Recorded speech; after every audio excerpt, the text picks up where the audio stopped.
Generally दो तरीके के होते हैं। एक वो जो न्यूरोटॉक्सिक होते हैं, मतलब जिनका जहर हमारे ब्रेन को अफेक्ट करता है, और दूसरे जो कार्डियोटॉक्सिक होते हैं जिनका जहर हमारे हार्ट को अफेक्ट करता है। तो जो न्यूरोटॉक्सिक स्नेक्स हैं उसमें क्रैब और कोबरा आते हैं। तो क्या होता है, न्यूरोटॉक्सिसिटी क्या चीज है, कैसे ये ब्रेन को अफेक्ट करते हैं? ये क्या होता है कि जैसे ही वो वेनम आपके ब्लड में जाएगा, वो हमारे शरीर की हर एक मसल को पैरालाइज करना शुरू कर देगा।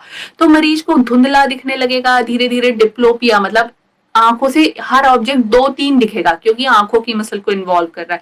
फिर मरीज को खाना खाने में परेशानी होने लगेगी, बोलने में परेशानी होने लगेगी, धीरे धीरे उसके हाथ पैर में झुनझुनी और कमजोरी आने लगेगी, और ये धीरे धीरे हमारी सांस लेने की मसल्स को इन्वॉल्व कर देगा। मरीज सांस नहीं ले पाएगा और उसकी अल्टीमेटली डेथ हो जाएगी। ये हुआ हमारा न्यूरोटॉक्सिक स्नेक।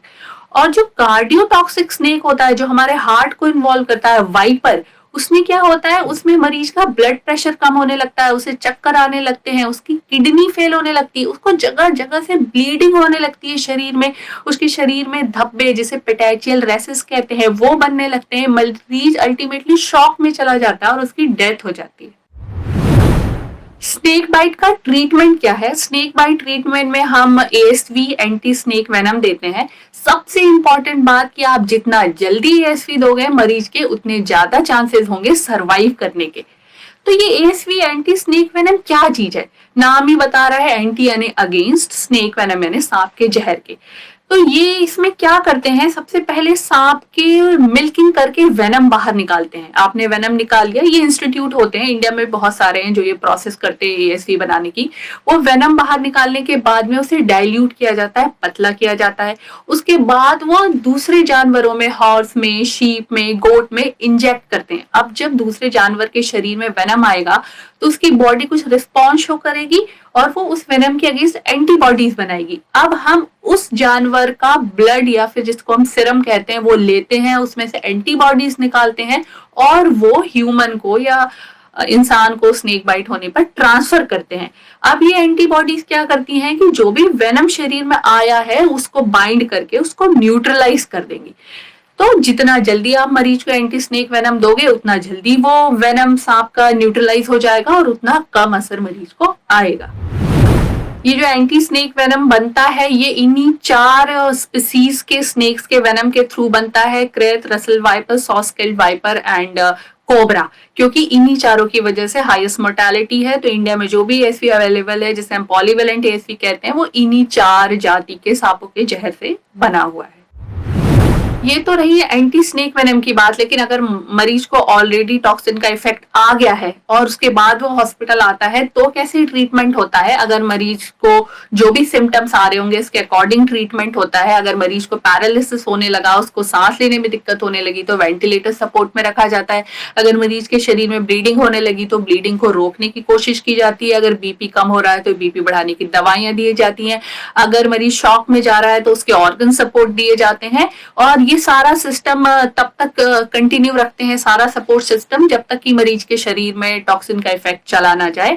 ये जो न्यूरोटॉक्सिक मींस ब्रेन को अफेक्ट करने वाले पॉइजन होते हैं, इसमें जनरली मरीज सरवाइव करता है, क्योंकि वेंटिलेटरी सपोर्ट पे रख दिया, जैसे ही मरीज का वेनम का इफेक्ट उसके शरीर से गया, उसे हम बाहर निकाल लेते हैं, वो ठीक हो जाता है। ज्यादातर डेथ जो मरीज की होती है वो वास्कुलोटॉक्सिन या कार्डियक टॉक्सिक वेनम की वजह से होती हैं, क्योंकि इसमें एक बार ब्लीडिंग हो गई, किडनी फेल हो गई, तो जनरली उसे मैनेज कर पाना डिफिकल्ट हो जाता है। अब आपको क्या करना है और क्या नहीं करना है? तो सबसे पहले हम जानते हैं कि आपको क्या करना है अगर आपके सामने किसी को स्नेक बाइट होता है।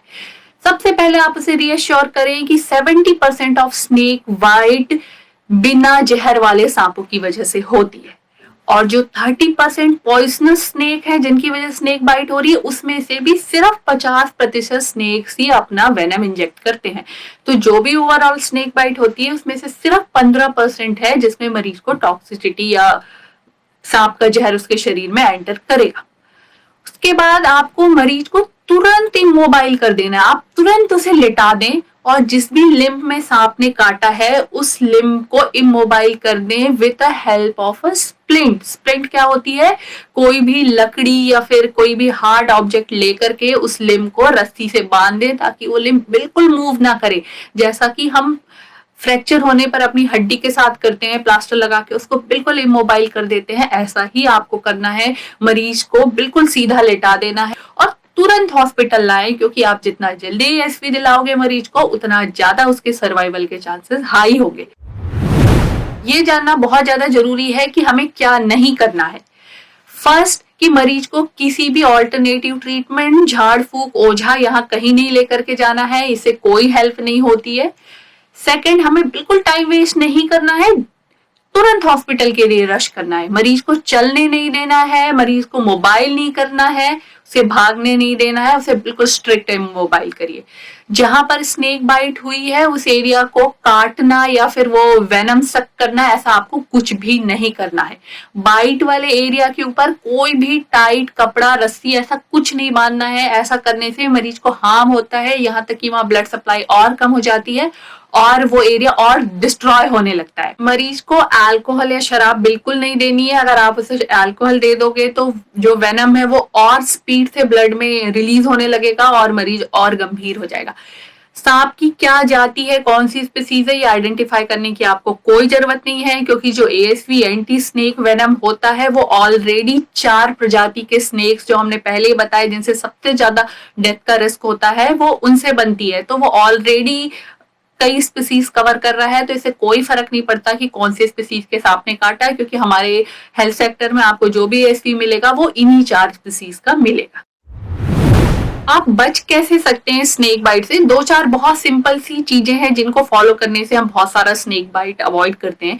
जो लोग डायरेक्टली जमीन पे नीचे सोते हैं वो एक सिंपल मच्छरदानी का यूज करें। आपने किन्हीं को सोते देखा है आपके आसपास, तो उन्हें बताएं कि वो सिंपल मॉस्किटो नेट लगाएं जिससे स्नेक उनके बेड तक नहीं पहुंचेगा। बिस्तर में सोना प्रेफर करें। अगर आप बाहर आउटिंग या ट्रैकिंग के लिए जाते हैं तो कोशिश करें कि आप लॉन्ग बूट्स पहने ताकि बाइट ना हो, या फिर सिंपल एक लकड़ी या स्टिक लेकर के आप जहां चल रहे हैं उसके आगे आप टैप करते हुए चले, ताकि अगर वहां कोई स्नेक है तो वो ऑलरेडी वहां से हट जाए। पत्थरों के नीचे या ऐसी कोई जगह जहां पे स्नेक का छुपा होने की हाई प्रोबेबिलिटी, उन सारी जगहों से छेड़छाड़ ना करें और सांपों के साथ बिल्कुल ना खेलें। होप कि ये इन्फॉर्मेशन आपके लिए यूजफुल होगी। आपको मैंने स्टार्टिंग में जो क्वेश्चन पूछा था उसका आंसर आप मुझे बताएं और ये भी बताएं कि